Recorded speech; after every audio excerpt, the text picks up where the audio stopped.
Well, he has arrived in his sports car. In one piece for a change. Kirk Turnbull. Hi, how you doing? Hi, Tom. Long time no here. Yeah, I've been hiding away. But no, listen, before we tell any of the listeners anything else, let's face it, you never stop writing and recording, do you? No, can't I? It's a drug. I'm scared to grow old if I stop. It's true, you just keep doing it the whole time, don't you? That's it, I've got to keep. Is that the advantage or the disadvantage of having a studio at home? It can be a bit of a nightmare because any time of the day you can be in there, you know, and you're not even supposed to be in there, you're supposed to be in your bed sleeping. I've got an idea, let's go and try it. And then I end up there all night, and 2 days later you crawl out wanting some food. See what it is, I mean, like most other people, we carry lots of little cassette tapes or dictaphones around going for an idea for a song, but you just nip into the studio and do it. I've known to use a dictaphone now and again, but that's usually when I'm in the car, and it's not always recommended. Inspiration even comes in the car. I like that way. So listen, you've still been gigging while you've been recording, and it's the new album Voyage. Yeah. A bit of a change of direction. Yeah, completely, I would say. Can I say a brave change of direction? Because it would be so easy for you to bring out another album like the others. And just right. coin it and just keep touring and stuff, but you wanted to change direction. I wanted to try, you know, Voyage is the first in like maybe 4 or 5 albums, which will probably all be completely different. You know, rather than, I mean, Freedom has been probably the ultimate album in the Scottish dance scene. It just keeps selling, everybody keeps wanting it. The tunes are still amazingly popular. So when I done Alien Child last year, I was really happy with the album.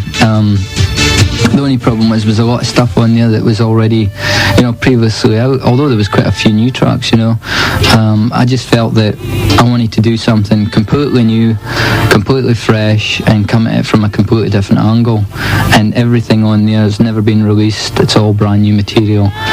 So you're still experimenting, you're still finding out things, huh? That's the whole point of the Voyage album. I mean, for me it's a very spiritual album because it kind of like draws on all my inner feelings of what I felt for each track. And as I went through the album towards the end, you know, it was like the worst thing I worried about was when I got to the end of the album, I'd go back and listen to the first things that I'd written and gone out of their shit, pardon, and throw them away. Yeah. And I didn't end up doing that. I got a real shock when I played them all back and then started to piece them together. I thought, that works, and that works, and because the concept of actually having things that mix into each other and how one track's going to work with the other would probably be something you would have to really think about. And at the end of the day, I hadn't thought about it until the end, and it was done. So really, you hadn't set out to do a sort of mix as your like album? I did want to do a mix album, but I didn't know how to do it. Right. You know, I mean, it's not something that I'm really that clever at doing. It's something that a DJ knows how to do, but an actual person like myself isn't really that clued on. So I was quite surprised that when we actually got all the tracks together, they all went in the order they were written. I mean, they weren't when they didn't go, oh, that one can go there now and that one can go there. They just went the way they were written. So what you're actually hearing is from day one, the start to the end, and it's never changed. And then to actually blend them into each other worked quite well. Do you ever go into the studio and sit there for maybe an hour or two and think, I can't do this, I've got to get out of here? Oh, aye. You do? There's a lot of times where you just kind of like go in there and go, right, today I've got to write this and I've got to have it done by 3 o'clock, and you're sitting there at 5 to 3 and you go, what's happened? This was 2 hours ago I said that, and it doesn't happen. And you're like, you just got to go out and chill out then. You can't really, music's something that comes to you.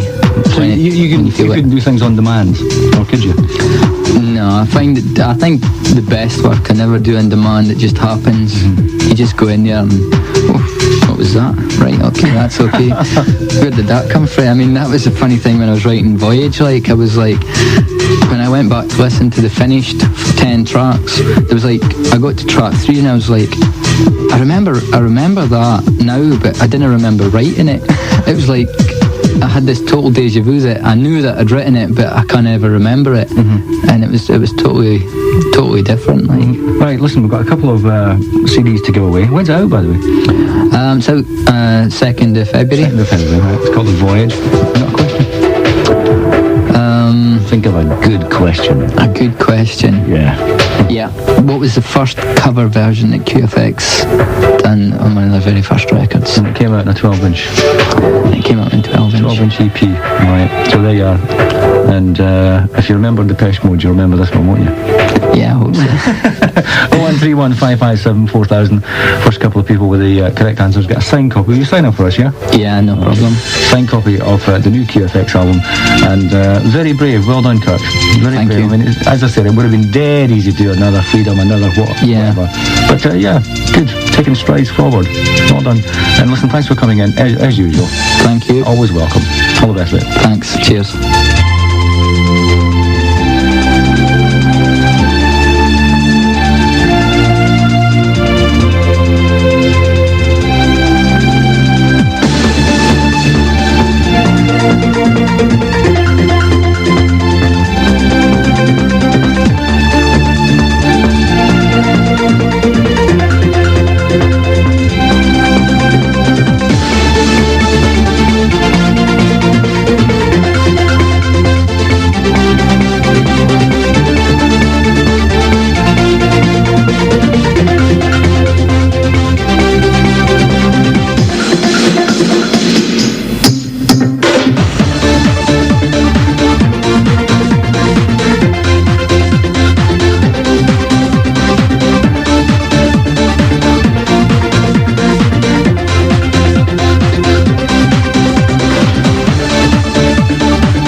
Okay, many thanks for all your calls for our competition, and thanks to Kirk for coming in. The answer what we're looking for was Just Can't Get Enough, alright? It was on the Virtual Reality 12. Well done, Craig Meakin from Grangemouth and Angie Simpson from Dalmeny Street in Edinburgh.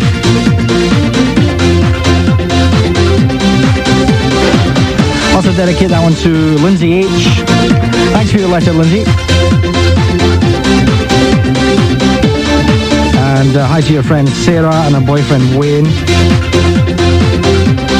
Thank you very much. A QFX fan.